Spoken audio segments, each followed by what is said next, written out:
This week, CrossFit Games athlete and the 2026 Crucible champion Emily de Rooy joins me all the way from Australia.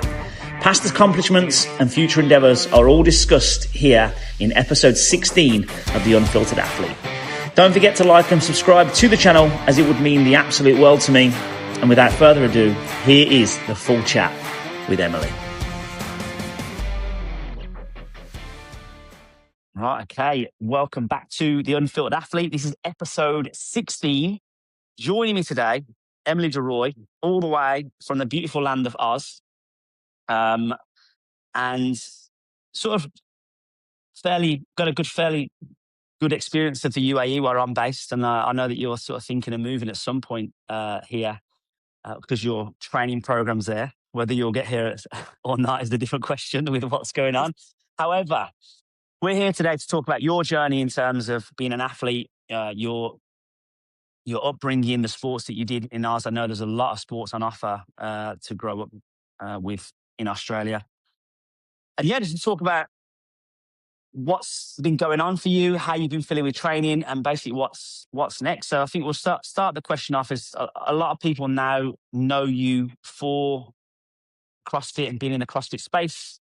Obviously, you've had 2 games appearances and you've had a team win, so a gold medal in the team category. And I think it'd be good for people to get to know Emily and see what your route and your journey has been to get to where you are today. So first of all, like, when did you first get into sport, and what sports were you open to when you were growing up, and how did you start everything off? Yeah, cool. My family is so sports oriented, or at least have been my entire life. So my mum has been a swimmer and within surf life saving. My dad does a lot of like ocean ski paddling, surfing, things like that. So being very water based. So from a very young age, I just been thrown in a pool, and just have learned how to swim and swim competitively from a very young age. So obviously you do your swimming lessons as a kid. But when I was like 7 or so, I started competing in swimming, just like your local comps, things like that. And then started to progress a little bit more, surf life saving, swimming wise, kind of making states, things like that. I ended up representing Queensland country at surf life saving for 5 years in a row. And that was kind of like the top of my surf life saving career, I guess you say, like surf life saving swim career. So yeah, that was like what my majority of my childhood was revolved around, was just anything to do with water, really. And I remember when I first met you here at Elias, so I can't remember who it was. I think it might have been Brian Friend maybe told me that he thought you was a water polo player. And I remember that's how we first sparked up our conversation up here, with me having been a water polo player and playing in Oz as well, and asking you whether you played, or was it country water polo that you played at some Yeah, point? I did North Queensland, so top half of Queensland, competed Yeah. for Queensland. Yeah, so that was within school. I've dabbled in so many different sports, like throughout my childhood and teen years and everything like that. Water polo was one of the main ones outside of swimming and surf life saving. So I played that. It's a bloody violent sport for the women's side, anyways. I don't know about the men's. No, I But, can I can attest. I can attest to the women's being violent. I remember when I was younger, I think I was about 17, I think it was, and we were asked to play the women's GB team to give them practice before they went away on a comp, and they actually made us put costumes on. Worst mistake ever. I came away with so many scars and scratches on me. It yeah, was brutal, yeah, the girls, vicious. they don't hold back. They No, don't hold, like, I'd have 2 layers of clothing on and somehow their hand would still get in there to try and scratch something. yeah, Uh, I played on the boys' teams a couple times to try and get a bit better practice, and they were I probably because I was a girl, but they were nowhere near as violent, or it didn't seem like it. yeah. And it's None of. the I girls, think but that, yeah, the women are just vicious. Sometimes the men can be like heavy and throw a few punches with knees and stuff, but the women, like, the nails come out more regardless. more dirty play, like, from the women, for sure. Yeah, yeah, So, absolutely. I played that for I did do water polo, yeah, for a few years, and it was a lot of fun. It's like, I'm a bigger girl, but when it comes to water polo, like, I was probably one of the smaller like girls out Yeah. there, which is crazy because like they're just built for wrestling in the water, and I was built for swimming kilometers and kilometers and kilometers, not more So, they. So yeah. So, what age did you sort of transition into CrossFit, and how did you even find CrossFit to start with? Um, so I was doing work experience originally. This is when I was like 15. So I was still swimming, surf life saving, doing all that. I was doing work experience for school at a gym, and their requirement was to do like attempt all of the classes that they had at the gym. And CrossFit was one of them. I did that class. I didn't really think much of it then. My Yeah. mum then both of us was like, yeah, not for me. Um, and then a couple years later, so like during that, there was a CrossFit gym that was attached to the pool that I swam at. And then a couple years later, I got sick of swimming, as you do. You're following a black line up and down a pool for three Yeah. hours. Time. Got sick of swimming and was just like, oh, I'll see what it's all about. Try it again, try it properly, and like instead of doing just one class, do a couple of classes. And then that was when I was 17. So just out of school, quit swimming, quit surf life saving, and pretty much just went straight into CrossFit. I only dabbled in it for a couple of years. Like I didn't go all in, like you see a lot of the girls doing nowadays. So I just kind of Yeah. enjoying my time because I was an athlete my whole life. So I just wanted to enjoy myself for a little bit. And then yeah, I found a really good group of people who just kind of kept pushing me, and I eventually made quarterfinals when that came around, and that kind of just sparked up the love for it. So, what year was your first Open? 2018, I was 2 weeks into CrossFit. 2018. Yeah. Oh, same as me. That was my first Open as well. Nine this year. Yeah, that's right. And then I remember you coming third at Torian, which obviously qualified you for the games. Yeah, that was N- 2023. Yeah. So, at what point, other than obviously getting to that point at Torian when you then qualify, was there a point before that where you realised actually I'm pretty good at this? I can go a bit further. I can make it to the games, or was Torian that much of a surprise to you that that's what sparked off the belief that you could go further? I think it was when I very first qualified. So 2022 was my first year at Torian. I Yeah, qualified in like 26th or something like that out of 30. So I was like, I'm yeah, just there for vibes. I was just there to have fun. Um, experience and stuff. exactly. And like I had absolutely zero pressure on myself, and I came seventh, Oh, which nice, is nuts. Like for your very first time at a basically international comp, yeah, like it's an honor. Um, 100%. It's a so huge Torian's massive, isn't it? So yeah, and it's just getting stronger and stronger and stronger. The fact that we only get 3 spots is stupid. But that's another that's discussion. another story. But yeah, so I came 7th my first year. I was like, "Oh, shit, like, I guess I'm alright at this." And then from there, like, not that I'd already kinda, like, knuckled down, but I was like, "Oh, okay, I can really, like, start to take this seriously." Like, I got a dietitian, like, just to make sure I was fueling right.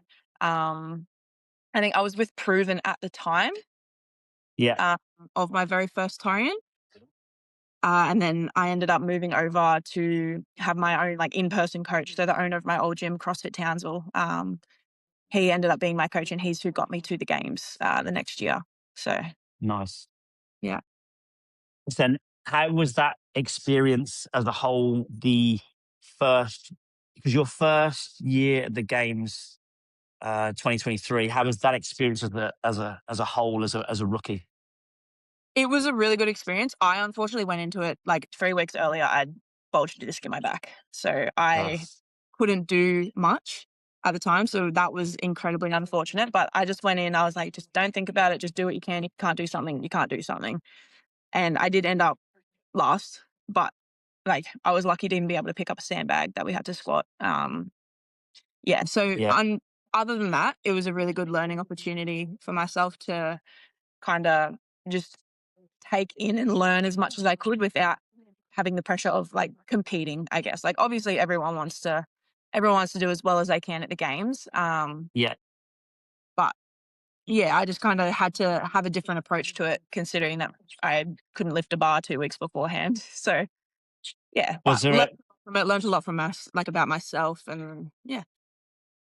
So going into those games, if you knew that you was injured, was there any? particular workouts that had been announced before that you were worried about at all, or was it just I'm just going to go and give it a go, or was the minimum work requirements that I'm going to go and do that and make sure that I'm just getting the minimum amount done, or was it just I'm just going to I don't keep remember seeing any that were like, "Oh my god, how am I gonna get through this?" It's like, by the time it got to it, like, I could move, which was fine. yeah. It's just can't move fast, can't move, like, easily like you might when you're fresh and everything like that. So, I think I just took each event as it came and gave it what I could, and then I got it was went back when they did the cuts, so I got cut, after the first 2 days, unfortunately, but yeah, I just kinda tried to take the Was that the side out of things and just do was good. was 2023 the year of rinse and repeat, the ski and the swimming, or was that the year before that? That was the year before. My year was the first year in 13 years that they hadn't had a No, swim. yeah, that's what I was thinking. Was it a year that you missed the swim? Because I knew that obviously that would be obviously a good event for you. But Yeah. obviously then, so you obviously you said you came last there. Was that a knock to your confidence at all or not? Or was that sort of like, did that like sort of light the fire a bit more? I was incredibly disappointed that that had to be the outcome. I don't know if it was a knock to her confidence, but it just kinda it was just sad, I guess. Yeah, Like, that point, I was like, "What if I don't ever get this opportunity again?" You know, like, I'm gonna continue to try and get that opportunity, but what if this was my only opportunity and I was injured? That was more what it was. So I think it honestly helped me, like, I wanna get back. Like, I took the next year as a team, obviously, and then I was able to make it back again individually. yeah. Yeah, So what was the decision then? Having had that position at the games as an individual, what was the decision, and where did the decision come from to go team the next year? took a lot of convincing, I'll say that. So I was approached originally where was I? I don't remember when I was approached originally, but I think it was Khan reached out to me at first to ask me if I wanted to go team, and I said no. I was like, "Indie is my Yeah, thing. I don't think I'm a team athlete." Blah blah blah. Um, and we'd left it at that. I'm like, all right, I'm individual. And then it came to I think I was in America for Waterpalooza, so I was in Cookville. I was with Mayhem at the time, um, yeah, and they'd gotten Cara on board. So I'd been getting asked now by the coaches over there because they knew that I'd been asked originally. They started kind of asking me about it. Would you do it? And I was like, oh, okay. So it's Cara, James, Khan. I'm like, I feel like it would just be silly to say no to that kind of experience. Like, yeah, uh, and like learning opportunity. Like they've got what, like 25 years of games experience amongst them all. Like that's nuts. You're not going to find that on a team very often. So I thought it would yeah, be kind of stupid if I did end up saying no. So I was like, just give me time till I get back to Australia so I can talk to my coach and see what he has to say, or like yeah. my gym owner, see what he has to say, and yeah, ended up saying yes and moved down to the Gold Coast.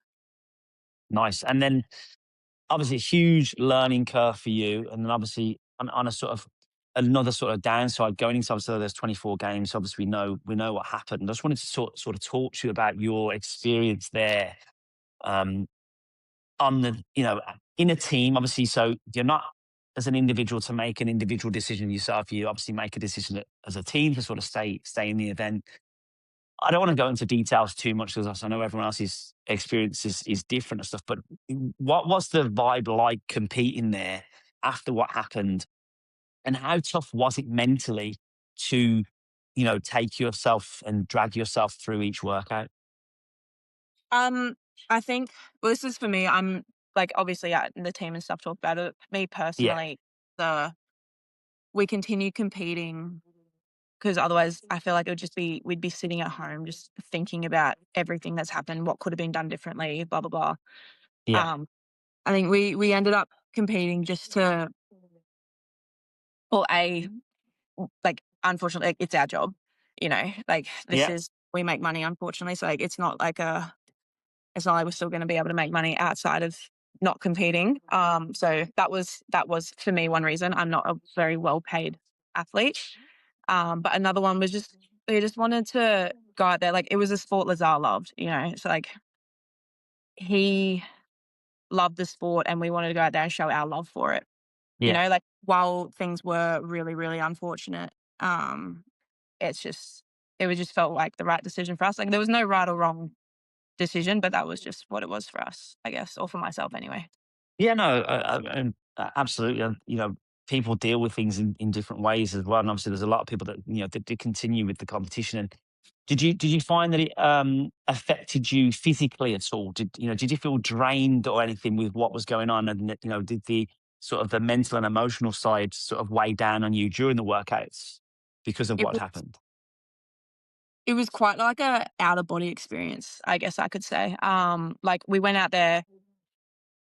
In my head, I was like, "People are feeling so much more pain than we're gonna feel during this workout, so who fucking cares?" Yeah, I don't fair. know if you like swearing on this or not. No, yeah, Um, you could do. Yeah,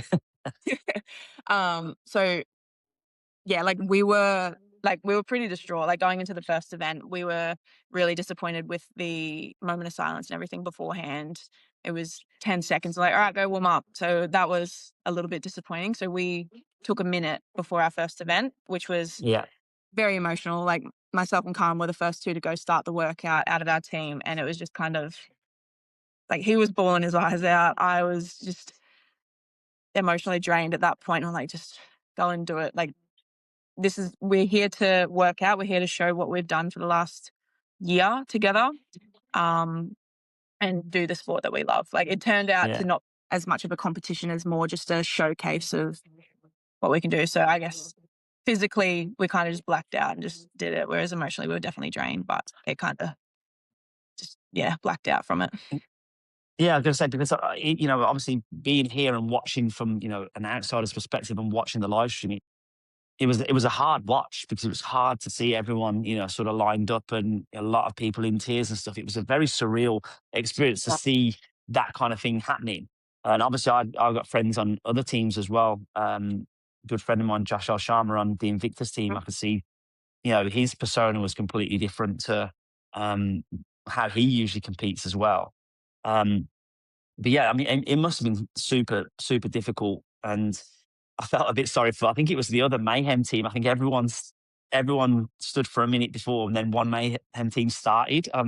Did. I don't know if they didn't get the memo or if They- just weren't sure. That But was their preference. They just didn't want to take the minute, which is understood. Like, each their own, but yeah, we spoke yeah, to our I whole mean, team. That was their yeah, decision. Not They respected our decision. We respected their decision. Yeah, they yeah, went ahead. yeah, fair enough. And like I say, it was definitely a very, yeah, it was a surreal games to watch for sure. It was. Um, and obviously, it's extremely upsetting and sad. But obviously, you got through. And obviously, you managed to sort of work your way through the workouts, and you come away with a gold medal. And the question I want to ask you is, and this isn't like I'm not asking it to take anything away from you, but do you feel that there is an asterisk over um, your accomplishments there, and or did you receive any backlash from you know standing on top of the podium? No and no. Like, the it's still an achievement. Like, you're still, like, allowed to be happy even in times of, like, sadness, which Yeah, is like, I was so, like, upset about what had happened, but I was still very proud of my team. Like, we came together as a community, we stood by each other, and we got the job done that we wanted to do. Like, I know, like, other teams pulled out, so we didn't get, like, a full, like, competition, we didn't get everybody against us, whatever, but, like, it's at the end of the day, like, it was a competition, we ended up winning, but yeah, I don't know, it's a tricky one there, but no, we didn't get any backlash or anything, no, that's there was no podium, like, there was no celebration, anything like that, um, yeah, we just like, we were proud of ourselves because we went in doing like, we completed what we wanted to do, but it was just not necessarily an asterisk, yeah, but we couldn't celebrate because it just didn't feel right, I guess. right, yeah. I don't know No, if you explain it, but and yeah. that's completely fair as well. And that's the reason why I ask is obviously there are people out there that would send messages and things, and us. It's a shame that someone would receive any backlash for just essentially doing what is their job as well, because Yeah. you've also got to make a living and obviously support your livelihood, as it were. Um, so obviously you come away from the win there. What then is the decision? What the decision is to then go individual the next year, and was there any communication with you and your team as to try and go again to repeat the win in team? Um, I think, well, my plan internally was to always go back individual. Like, I use this as Yeah, like a learning year. Like, not that I knew we'd make it to the games, but I knew we had a very high possibility of making it to the games and doing well at the games. I used it as a learning opportunity to gain as much information from Cara, James, Khan as I could, like three of the best in Australia that there was. Cara's plan was always to retire after that year, which she did. Like, she hasn't competed now for a yeah, while. We knew that the full team was never going to come back together.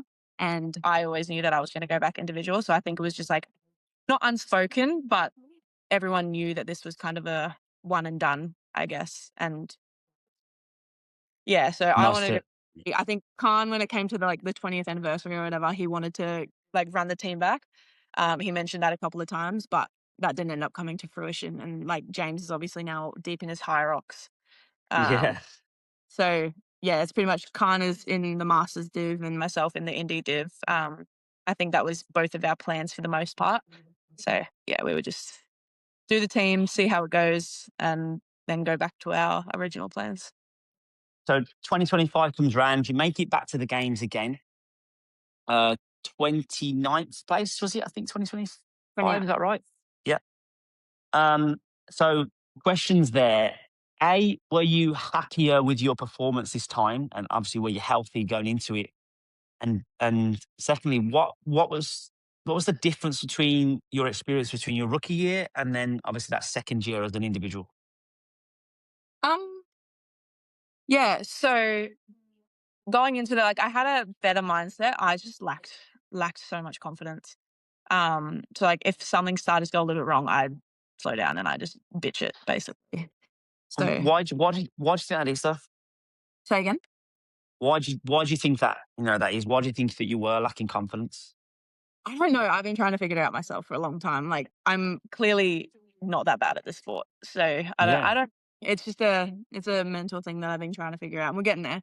But at that rate, like I'd only been with Elliot for my now coach Elliot Simmons, like I'd only been with him for a couple of months. So we hadn't gotten to like kind of dive into too much yet.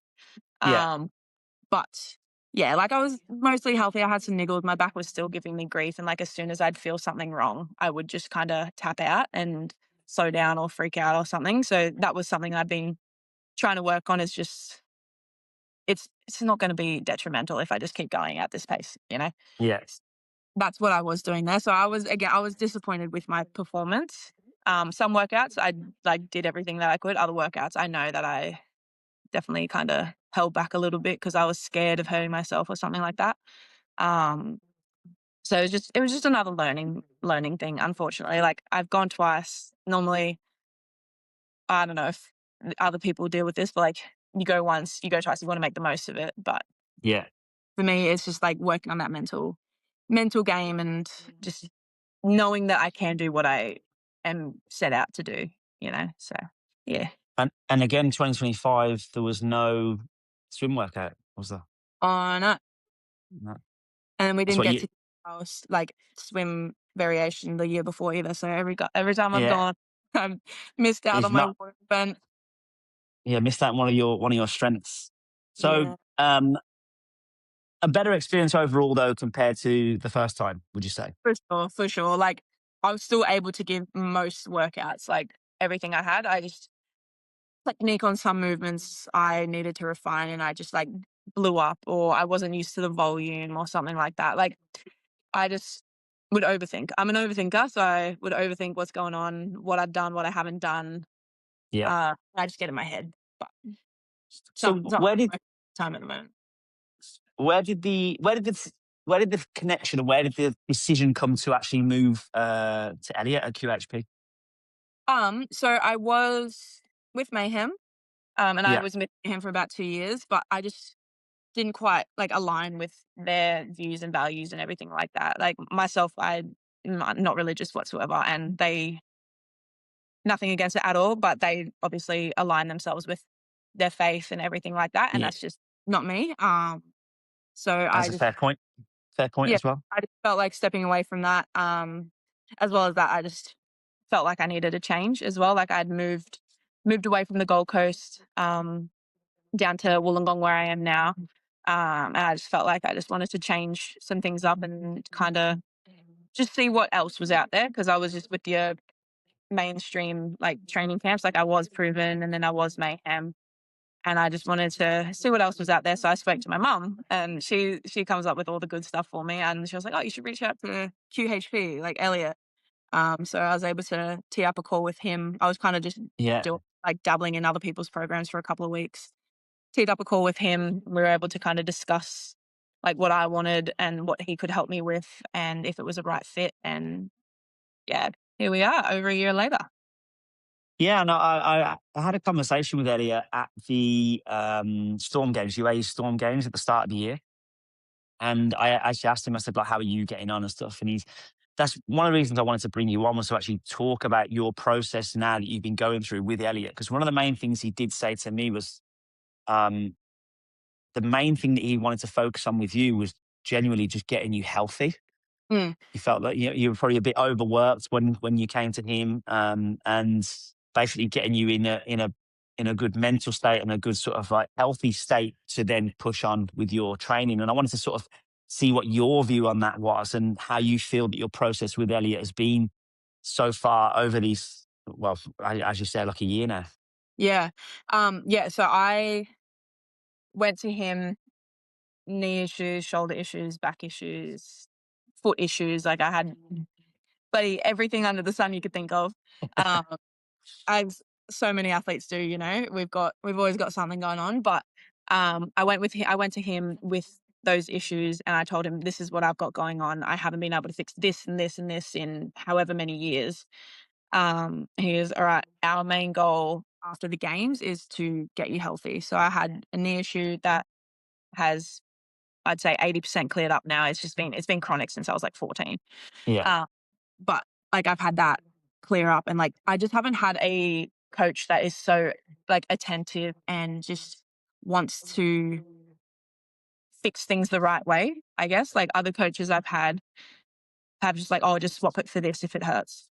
yeah, Not like, taking the issue in and trying to better it and just, like, trying to just make my, what was the word I wanted?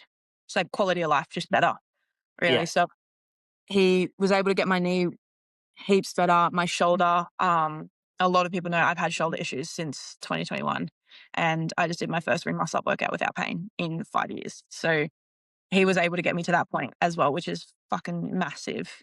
So I owe a lot of it to him. Obviously, I have to put in the work, but he just being so attentive and just wanting for myself to get better is, yeah, it's huge. I'm very appreciative. what was your shoulder issue? Do you feel that that could have stemmed from your swimming background? Because I've had multiple shoulder issues, over the years, and I don't know whether it's because my shoulders just worked so hard for so long, so many strokes, repetition, or whether it's because I'm actually quite mobile in my shoulders and they're just not as strong as they should be for the capacity of CrossFit. We never like fully got down to like the nitty gritty of what the issue was and like what was causing it, but it was pretty much just put down to years and years of swimming and that repetitive, just like over and Yeah, over and using like the lats and the rotator cuff. And my issue was in the rotator cuff. Excuse me. So yeah, it was put down to that. And it was just making sure that we were getting all the little muscles working how they should be instead of yeah, just on those big muscles yeah, using for so long. So the little ones have just been like, oh my God, we're being used for once. And I think yeah. that's a bit angry and it just has been for however long and they've just stayed angry. So yeah, it's taken And some work, how's but we got there. and how's the back now? Pretty good. Pretty good. Like Yeah. it's something that's just kind of always going to be there, but we deal. So I'm not sure what you were doing at the end of last year, but obviously at the start of this year, you've had two fairly big competitions. I was there at both of them. One of them being UAE Storm Games, and obviously the next one then being the Crucible. Two completely different styles of competition as well. And obviously, I mean, you still did well at Storm Games, but at Crucible, you had obviously an amazing weekend. what was the goal going into Storm Games? And then, you know, did you have any idea that you were going to do as well as you did for Crucible as well? Storm Games, yeah. So, Storm Games was the goal there was to just get more competition experience in a different field before going into the season. Like, the goal was not to make money or, like, win or whatever. It was just to see where I'm at. I hadn't been, like, full blown into training yet, just see where the body's at, see what I can do pretty much, and Yeah, just where I end up. And then Crucible, originally for me, I was like, I'm just doing Crucible to try and make some money. Like, I'm yeah. going to risk stay over here for 5 weeks, spend quite a bit of money to stay over there, and then hopefully win the money back Win it, plus. but win it back. That was the original goal. And then I spoke to Elliot and he was like, you need to take that out of your head because if you do that, you're not going to win any money. Yeah, Um, so I was like, okay, I'm just gonna try and win because winning's cool. And then I won. So yeah. yeah, it was So just it's just the pressure of the money thing away from it. I was like, I just need to like I love yeah. competing. Go out, like like this is a great competition for me. I'm gonna go and enjoy it, see what I can do, try and do as well as I can. And then yeah, the money thing was secondary and it worked in my favor, I guess. Storm Games actually had a decent field. There were a couple of dropouts, but there was still some, big names there. Obviously, Jamie Simmons was there. Who else? Aileen Worth, and Andrea Moistus. There was some, big names. Where did you end up coming at Storm Games in the end? Seventh? Seventh. Yeah, Um, and again, like, obviously it's different programming, different surroundings and settings. It's outside by the beach. It sometimes gets pretty windy there. It's also pretty hot too. So different conditions to get used to, which is always good to compete in, a different environment. for sure. But I wanted to go to obviously the Crucible. Obviously, Crucible being a completely different setup to how a CrossFit comp would work. Um, and so on day one, you had a 10 rep max deadlift into 3 minutes of max weighted dips, and then a 1,000 meter shuttle run, as it were. Um, Looking at those three events on day number one, which was your favorite or strongest, and which was the one that you were least looking forward to? Definitely the deadlift. I'm like a very like I'm a strength athlete when it comes to like your base lifts, like your squat, dead, and press. So the deadlift was definitely my favorite, and my least favorite was the run. That kind of short 4 minute to 5 minute time domain is one of my least favorite things, but I'm learning to love it. But yeah, that one I was definitely the most scared for, I guess, because it's just gonna fucking hurt. Yeah. No, with dips, like And that. with the deadlifts, obviously you have to pick your weight before you start. Yeah. You've got 90 seconds to complete your 10 rep max. You can't touch and go, so there has to be a reset every rep. What was the did you do the weight that you wanted to do, or did you, was you a little bit conservative, or could you have gone more? What was the decision, and how did you come to make the decision on the weight that you chose? So it's been so long since I've done like that many deadlifts for like an RM. I think the last time I did it was touch and go and I did 132 and a half. So I'm like, oh, if I can do around that, like obviously I don't have the bounce from the touch and going, I'll be happy. So I practiced at 135. I was like, oh, I still have 30 seconds left. Like I'm gonna obviously go heavier. So I did Yeah, 140 today for the 10 and I still feel like I could have gone heavier, but it was definitely getting close. So I think I hit that pretty well. Um yeah, it could have gone, like, maybe 2.5 kilos heavier for the 10, but definitely not much. I just guessed it at that point because the 135 was relatively easy in training, so I just yeah, had to fair. but didn't overmark it, obviously, if I missed a rep. This is it, yeah. And did you feel that your central nervous system, your hammers and glutes were affected by those deadlifts for the run? Yeah. Yeah, yeah, like, the turnarounds, I felt like I was gonna cramp every time, and I was just like, I don't you don't have much time to think either because you do your deadlifts, a minute later, you're doing your dips, another couple of Yeah, minutes later, doing your run. You don't have much time to think, but yeah, the aftermath, I was like, "Oh, my" like, just backside was on fire. It's like my whole posterior chain, I was like, "Oh, it took a yeah, little bit of toll," but yeah, honestly, like, it didn't have too much of like an effect, but it definitely slowed the legs down a bit when it came to the run for sure. And how did you find the standards on the strict dips? Dips, fine. Pull-ups next day, oh, terrible. Yeah, I big pressing athlete. I love pressing, so I quite enjoyed it. Like I enjoy dips, and I just thought it was cool, like a different standard to practice. It's not something you get to do every day, so yeah, yeah. And something new. I know that the competition itself took a lot of pride in the judging itself. The judges actually went through like I think it was like 4 different weekends of training to actually go over the standards to make sure, which I think is pretty cool. Yeah. So you obviously make it through day one. The top 40 athletes go through. I think it ended up being the top 30 athletes for the women in the end. Um, and day number 2 started off finally with a swim for you, Not my foot. 500 meter swim. And then after the swim, it was a 7 rep max front squat, same process as the deadlift, so 90 seconds to finish your 7 rep max, Yeah.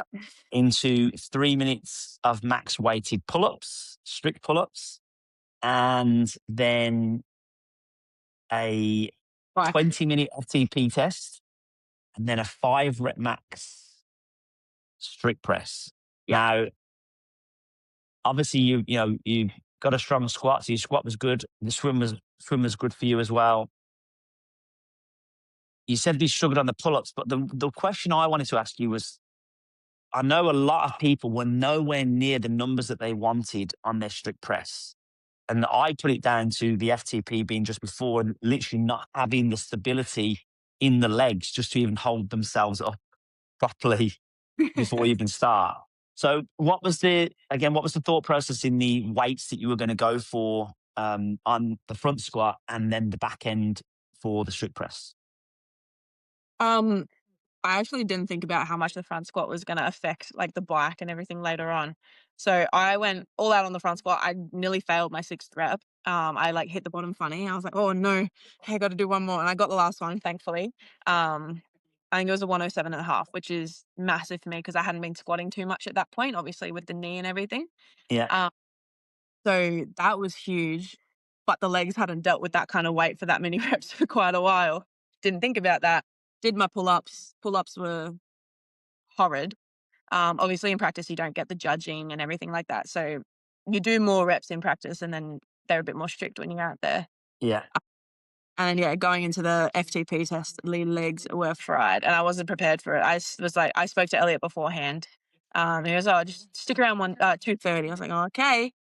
And I'm thankful that I did because there was no chance that I was going to try and hold the pace that I wanted to hold after the front squats. So one of the questions I did want to ask you, what was the difference between that FTP and the FTP that you did at the Dubai Fitness Championships the year before? But obviously that was damper 10 that you had to set on the bike. So Mm. what was the difference between those two tests for you, and also what was the discrepancy between your actual average watts? Um, the FTP, I liked the 10 the Demper 10 way more. I've never done a real FTP, like fresh legs, anything like that, or Yeah, like your chosen damper. So I don't know what a real FTP is supposed to feel like. But I think I like a higher damper personally. So that one was more suited to me, the one at Dubai. Whereas this one, I guess, not realizing how heavy the legs were, everything was just burning, non-stop burning. I ended up, I think it was a 6 watt difference from Dubai to Crucible. Dubai being a little bit more. I think it was 235, 234, and then 228 yeah, for Crucible. But yeah, it was a different kind of pain, I guess. Like the legs were just, it was like your legs are heavy doing the 10 damper 10, but then at Crucible, your CNS is gone a little bit. Your legs are burning. You don't realize yeah. that it's that effect, and it's just everything just kind of hurts at that point. So And how were the legs then going into the strict press? fine. I don't know what people are talking about. Um, I was fine personally. Like I love strict press, and I think that's what like was able to get me through that. It's I think Yeah, one of my just all time favorite movements, and the fact that they made it solely like solely shoulders, like you're not allowed to move your torso whatsoever. I yeah. really that because then it's like a true test of what can you press. Um, And yeah, so did I you did hit the great. did you hit the numbers you wanted? More there, which is cool. Nice. Yeah, so I ended up 55. So, like, my 5 RM with, like, your bounce off your shoulders and your leaning back and everything, I think is, like, 62. And I Yeah. got 55 with the very strict standards, so I was stoked with that, and that got me an event win and jumped me to first. So Well, yeah, it did jump you to first, but you didn't know that until a bit I later know. on. Ooh, As none of the um, time. I know I feel really bad for. Obviously, it was Jane was doing the interview with Jamie, and obviously she was told in her ear to tell Jamie that she'd won. And obviously, she felt awful afterwards that it then ended up being the wrong result. And that's when obviously I asked them to come and find you to do the interview with you to give you the good news that you've won. Yeah, it was So it was insane. yeah, so $50,000 richer. So in terms of you spending money to stay in the UAE and claiming that money back and more, I think you've done pretty well there with that paycheck for sure. Pretty well Um, understatement, but yeah, for sure. yeah. What's running through your head at that point when you do, when you find out that you've won a competition? And I know this is because it's your job and you're obviously also trying to make money too, but you also want to compete and you want to be the best and win competitions. What's the first thought process that goes through your head? Is it, oh my God, I've won? Or is it, oh my God, 50K? Well, it's like a bit of both, I guess. So when I was like looking at the leaderboard, I was in third, and I was like, "Oh fuck, I'm third, sick." And then Yeah. someone, "I think you're second, Em." I was like, "Oh my god, sick." And I'm like, "Oh no, you're third. Oh, you're first." Like there was so much back and forth. I was like, "I don't know what Yeah. to do right now. I'm just gonna just walk away." Um, so I think the win was definitely more important to me than the Yeah. money. Um, and because, like, I knew that because, like, everyone going back and forth saying, "Oh, you're third. No, you're first, blah, blah, blah." I was like, "Oh, it's" like, I'm like, I hope it's the win because I it's cool to win, like, you show off, like, how strong you are, how fit you are, blah, blah, blah, and it's, like, it's showing your hard work. And Yeah. then I think once I realized I'd won, I then realized I was like, "Oh my god, this is the most amount of money I've ever won in my life." And it was, like, just it was a bit of a dump of just, like, many emotions, like, "This is nuts." Um, Yeah. yeah, overall, it's just, like, Wa- pure stoic. I was just like, "This is hectic." Was there any point during the weekend where you thought to yourself, I could win this or I could podium in this? No, yes and no. Like, I knew it was a really good style of competition for me, like, being those, like, base lifts for your squat, dead press, Yeah.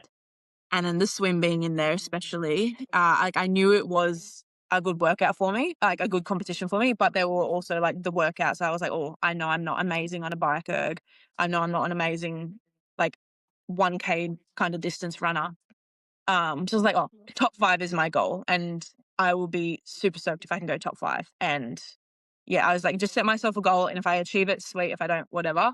But obviously the goal is to always, like, the top goal is to always win a competition. But, like, setting myself just a realistic goal of top 5, I think, and going in with no expectations was what I was able to kind of Yeah. do. And And knowing everyone was, when I was on the floor, like, I was in fourth before the press. And I oh, didn't know that. wow. Yeah, I got told by a couple of friends when I came home. They're like, "Yeah, you're in fourth before your last event." So, like, I didn't know that, and if I did, I probably would have freaked out and failed my last attempt, you Yeah, know? good to because But to be fair not as well, if you'd have turned around, so I think the leaderboard was up on the big screen for the in person attendance that was there. So it's pretty good that you didn't turn around and look. yeah, But you did seem pretty chilled actually when you were doing your strip practice. Obviously, I was walking around. I chatted to you a couple of times, so maybe that was good because you were relaxed. But one of the funny things I thought was it was sort of like a win-win situation for Elliot in the end, even though the results got flipped around, was the fact that one of his athletes won and his wife came second, or it would have been one of the athletes came second and his wife won. So yeah, I think it was a good weekend for him. yeah. And He's obviously like he did like a well. cheater. I'm just happy it was you. Like, he's Yeah. a QHP athlete. Yeah. And obviously he did well himself actually individually. So it was good to see him on the competition floor as well. Yeah, I know. So Well, yeah, so huge sort of positive boost for you uh, pre-season starting. Obviously, now we are, we've just finished the Open. You've just done 26.3 this morning. You told me. Um, In terms of all the other opens you've done, how have you felt competing through, these three tests, and what do you think of the tests this year? Um, this one might be controversial. I didn't like it personally. Yeah, More so just the repetitiveness of movement standards, like or movement yeah. patterns.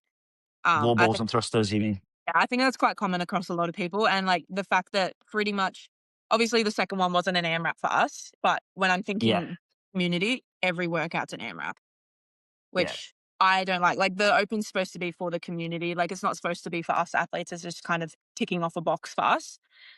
So personally, I didn't like the fact that everything was pretty much a 12 to 15-minute time domain.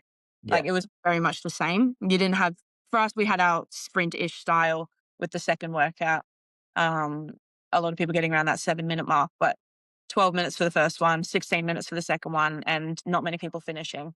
I yeah. didn't like. I know Dave always has his reasonings behind everything, and he obviously would have tested it a million times, but yeah, that's my 2 cents. I think there should have been a little bit more variance in time domain or movements at least, and just And, and what's obviously now with the quarterfinals, the top 25% goes through. How much significance do you put on the Open itself? Like, is there ever pressure on you to make it into the top 100, or are you just happy just to make the top 25%, even if you were 24th percentile, as it were, with that? um, it's like before last year, yeah, I was like, yeah, whatever, I'll be wherever like I'll place wherever I place. But then at the games, our open placing was where we started for our first run, and me being a little bit Ah, further, okay. I was like, oh well, this sucks. I'm in the last line. I have to try and barge through everybody. So I think Yeah. I put a little bit more pressure on myself this year, just because of that. But like in the grand scheme of things, it doesn't doesn't matter so much. Like I'm not an open athlete. I know I'm not an open athlete. I am very much a quarters semis athlete. Um, but you do get caught up in like trying to be in that top 100 for sure, and like that's always where I want to be. Even the top 50. Like I haven't been in the top 50 since 2023. So that's always like in the back of my mind. It's like, oh, I do want to place here, but in the forefront, I was like, it doesn't matter. Like you just Yeah. have to get through this stage to then show what you can really do when it comes to CrossFit, like genuine CrossFit, which is what I love. Where where were you sitting on the leaderboard before this week, this final workout? I think I was 106th, Nice. which is all right, but this one was my worst of finish, which is fine. But I think I was 81st last time I checked, which is cool still. And the funny side of the Open that I wanted to bring up was obviously you becoming good friends with Andrew Hiller and him spotting um your first workout. Um, Obviously, I think it's the ball was resting on your knees doing the step overs, maybe. And uh, it's so funny I, how everyone just pounced on you, and oh, you're like, oh, don't picked worry, me I'm going to up. redo it.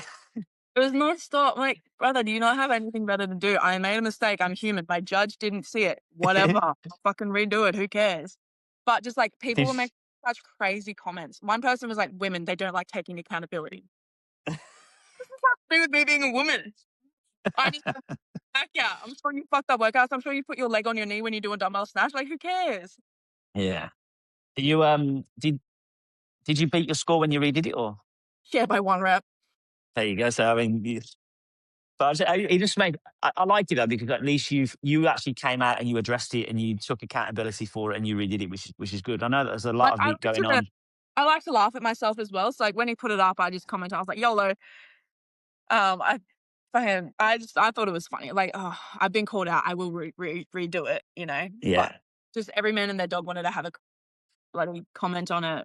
Another person wanted to say, like, this isn't how competition works. You know, if they were at the games, they wouldn't have a second chance. It's like, yeah, but that's how the games works. This is how the open works. You have 5 days to do it. If I want to Yeah. redo it, so shut up. Yeah. Oh, just I take it to heart too much. I'm like, it's fine. Are you I'll usually a one and done, or yeah, I like to be. I prefer to yeah? be.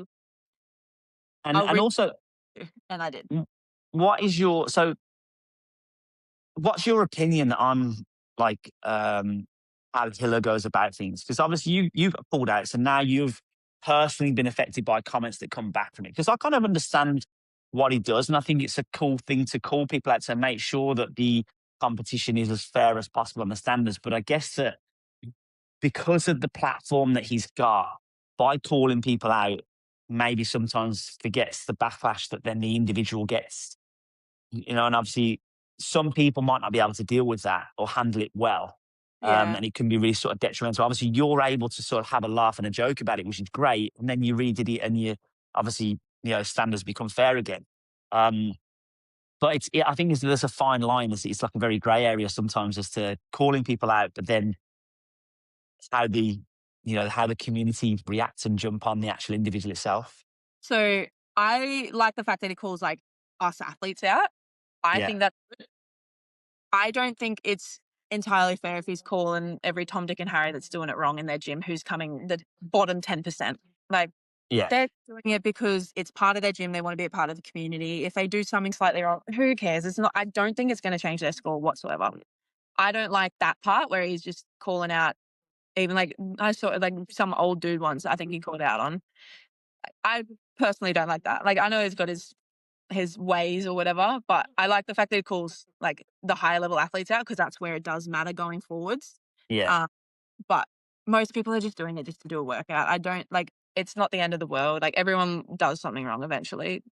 I did something wrong a few weeks ago, but for me, I would have gotten a major penalty if it was reviewed. yeah, Whereas I don't think Ben down the road, I don't think it matters for him if he puts yeah. his knee or the ball But on I, his neck for a second. but I think that's where the argument then comes in, doesn't it? That how far down the line do you Yeah, go to check people's scores, and obviously it's a then tough what's one. the Like, I guess for him, like, it's just fair amongst the yeah. entire community, which obviously, yeah, he's got his reason to, and that is probably the reason to it. But yeah, I don't know. Every sport has their villain, and he's our villain. And people love him for I know it. that's true. It's true. Fucking 600 wall balls in a week, and my body was not happy for it. That's all I have to say. So Oh, now the Open's over. Obviously, I'm no doubt that you're in the top 1%, yet alone the top 25%. Obviously, like, quarterfinals are now obviously on the horizon. Um, Having done quarterfinals before, how do you approach them? And again, we don't know how many. I don't think we know how many workouts are going to be. Probably like 4 to 6 workouts, I'd imagine. Four yeah. quarters. Are you um, again, when it comes to quarters, are you trying to do it one and done because of this short time frame that you get to complete all the workouts, or is it you pick and choose which ones that you're definitely going to redo? Ideally one and done for sure, but I put it in the order of like, if I'm unsure about a workout, I'll do it once. If I'm happy with it, sweet. If I'm not, I've got the chance to redo it later on. I think Yeah, last year, did we have quarters last year? No, we didn't. no, No, we didn't. I No. don't think. I don't think so. Last time we did quarters, I think we had like 3 days to do the first three and then 2 days to do the second two workouts. Yeah, So like our order's kind of set out for us, but I prefer to do the ones that I'm unsure about, I'll do first. And if I feel like there's something I can change in it that will like affect it drastically, I'll redo it again probably after the other workouts.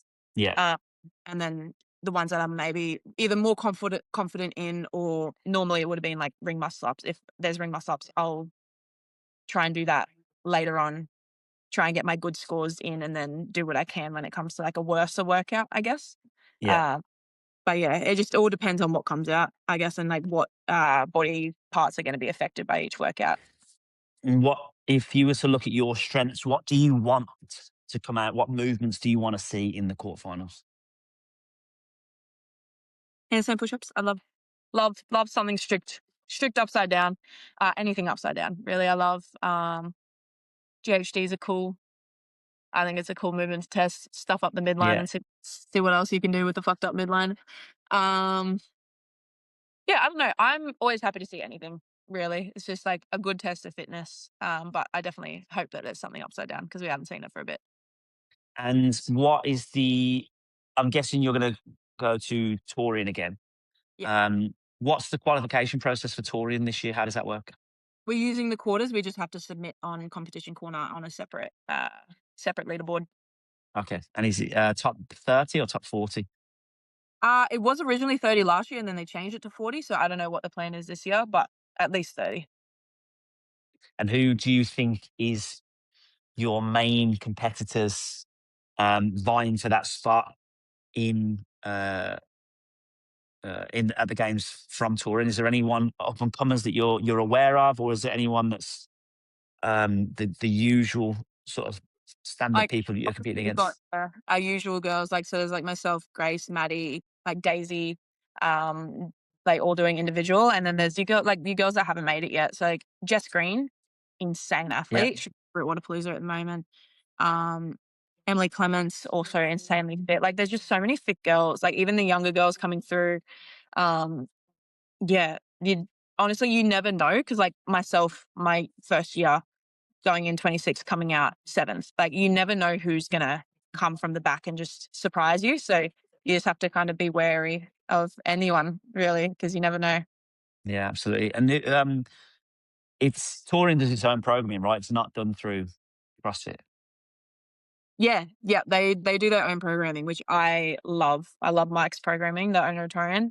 So yeah, I'm excited to see what he comes up with this year. Another person, Julia Hannaford.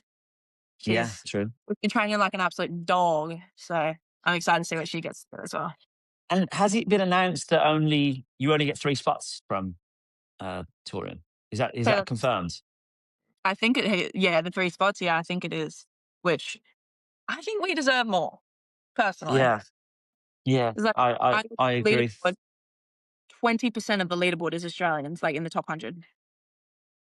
Yeah, so it's a big number to be fair. And so I was going to ask you, were you ever in line to go to Waterpalooza this year, or has it always been the case that you weren't going to go? No, no, no, I was never gonna like, I did get asked, Ellie Turner actually reached out, she was gonna try and put a, Team, um, Aussie team together, which would've been real cool, but for me, I've had bad experiences with Waterpalooza, so I just didn't wanna go back, and it showed this weekend. It's not a great time of year, it's always wet, there's so much. yeah, I was going to ask you about that as well. 'Cause it's disappointing as a spectator to. I mean, there was one of the men's workouts, the where they're wearing the weight vest. It was absolutely chucking it down. You could barely even see what was going on because it was Pull-ups? raining that much. Yeah, Yeah, and it was. I mean, and that was such a change to the program as well, to change it to strict pull-ups, because originally it was meant to be like 5 toes to bar, 3 pull-ups, 1 bar muscle up, or something like yeah, that. That happened would the have been year such. I Yeah, was but I mean, it was supposed to be bar muscle-ups and shoulder overheads, and it got changed to strict pull-ups and bar dips and burpees. I was like, "Well, this went from a great workout to a shit workout." yeah, and I think that's one thing that it's always a shame watching Wodapalooza that these things happen, because every year without fail, the rain comes and either something gets postponed or delayed or cancelled, or the workout gets completely changed what the original workout was. And Yeah, and it's hard as a spectator to watch that sometimes for because sure. you know, The year yeah, that we went, like, I was on the team with Grace Walton and, Victoria Campos, and our final event got moved forward an hour. We didn't know, so we were sprinting down the road trying to get there in time. I was like, "This is an absolute shit fight." So, me and Grace both had, like, we're like, no warm up, and we just sent straight in there with shit backs. I was like, "This is." Yeah. It was a nightmare trying to do worm thrusters and no warm up. I was like, "This is what are we yeah. doing?" How's the camaraderie between like the Aussies and the New Zealand athletes in the Oceania region, like for at Torian? Is it tense on the competition floor, or is it because every time I've ever been around you in a comp, you're always super relaxed and chilling, you have a laugh and a joke with people. But what's the actual environment like for you as an athlete with your fellow competitors? So, I am always like that. I found, like, I just wanna enjoy my time. Like, I don't wanna it's life's not that serious, like, yes, this is our job, but also I wanna go have fun doing my job. So, I'm always, like, happy to have some banter and stuff. And, like, I know everyone's preferences is different, and most girls are pretty, like, just tunnel vision, and they don't wanna bar it when we're out there, which is fine. Yeah, I wouldn't say it's tense. Nah, like, the girls still, like, we all have a laugh together. We're all out there trying to do the same thing. So I think, yeah, we're all pretty sweet with it. If someone's fully, like, locked in, you'll be able to tell, and you won't bother them. But for the most part, I think, yeah, we're all pretty chill in our own lanes, but chill. yeah. So wanted to move on now. Just wanted to talk on what have you got any goals in place this year? Any specific placements that you want to finish? Obviously, making it to the games. If you make it to the games, have you got an idea about where you want to sort of stack up in the field? I have stopped trying to put a number on things like that. So Yeah, like me, I get too caught up in the leaderboard. And what Elliot's made sure of is that as long as I like, yeah, I want to do as well as possible for sure, but I can't control the people around me. So as long as I go out doing every event to my best ability, that is yeah. my goal. That is my goal. So like, don't get caught up with the people around you. Just literally go and do what you can. Because I used to just get too caught up, and then like I was saying before, like I just freak out and back off or whatever. So that is my goal, like personally, is to just do genuinely my best in every workout, and the results will show for it. Do you in these big competitions, do you actually pay attention to the leaderboard at all, or do you just leave that up to your coach? I do still have a look, but I've learnt not to obsess over it, I guess. Because like when I do that, like I because I was in 29th, I was like, oh my god, I lost you. My bad. Um, I yeah, I just like saw myself in 29th. I was like, oh my god, like this is so shit, and you just get kind of caught up in that. Whereas if I just don't look at it and I just go out knowing that I've done my best, I can't console the person next to me if they beat me or not. Like Yeah. it's better, and it is what it is. I just need to go out and just do my best. That's my thing.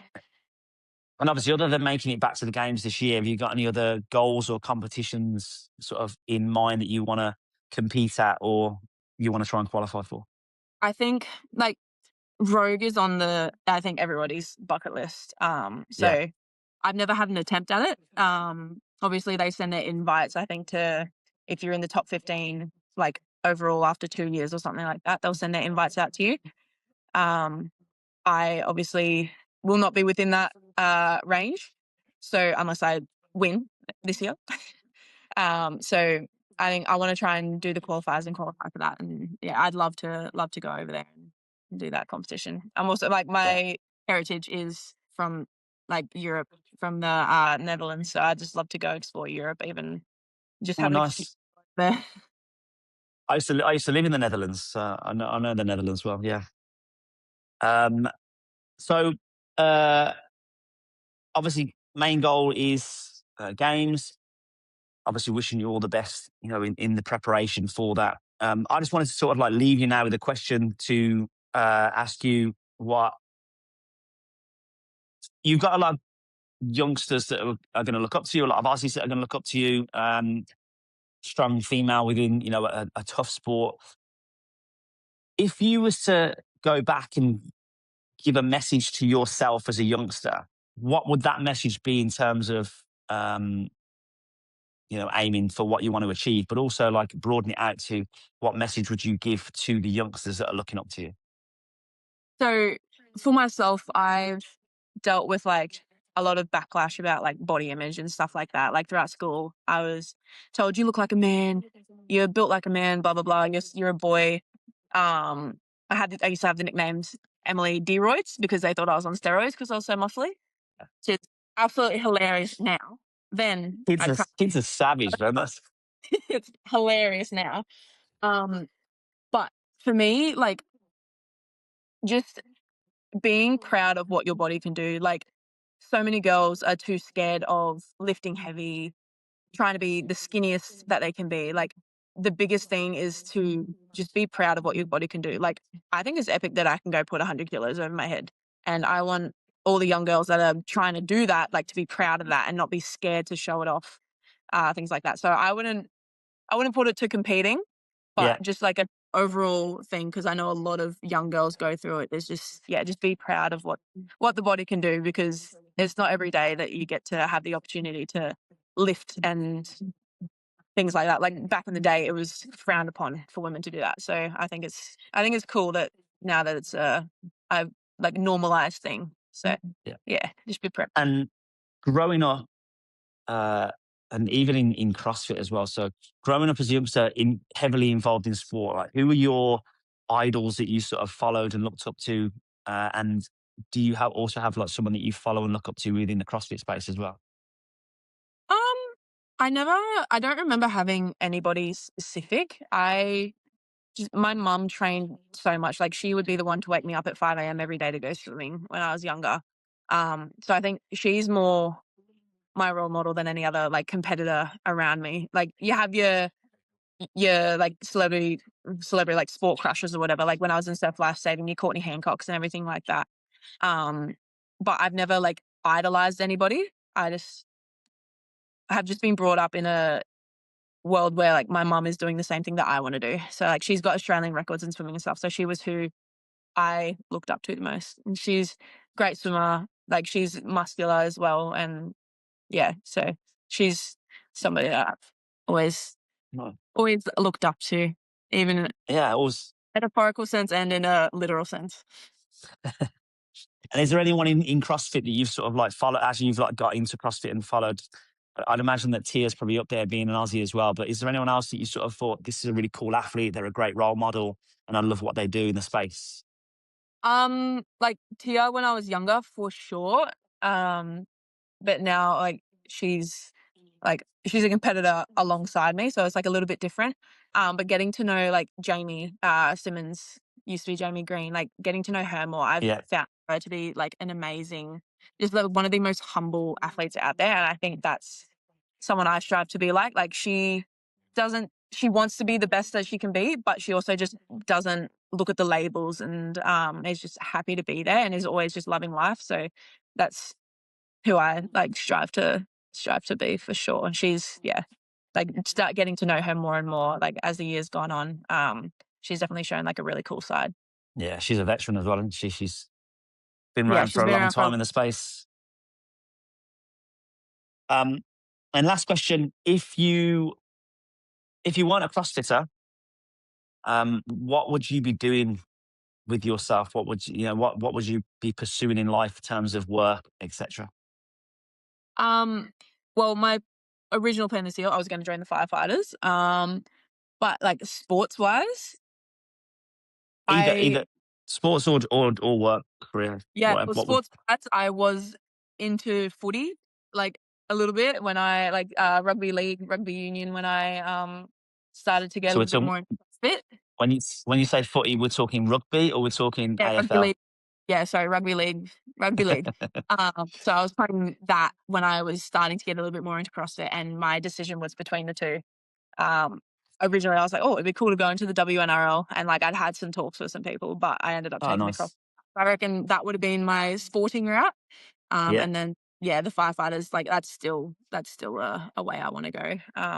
But it just depends on where I am when I'm doing. Yes, following in the footsteps of Sam Briggs. She was the firefighter, wasn't she? I Yeah. think.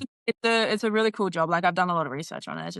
It's a cool job, especially in Australia. Like, they've got some cool opportunities and things like that. Dan- And it Dangerous wo though with the bushfires and stuff. Hey? Dangerous with the bushfires and things as Very well.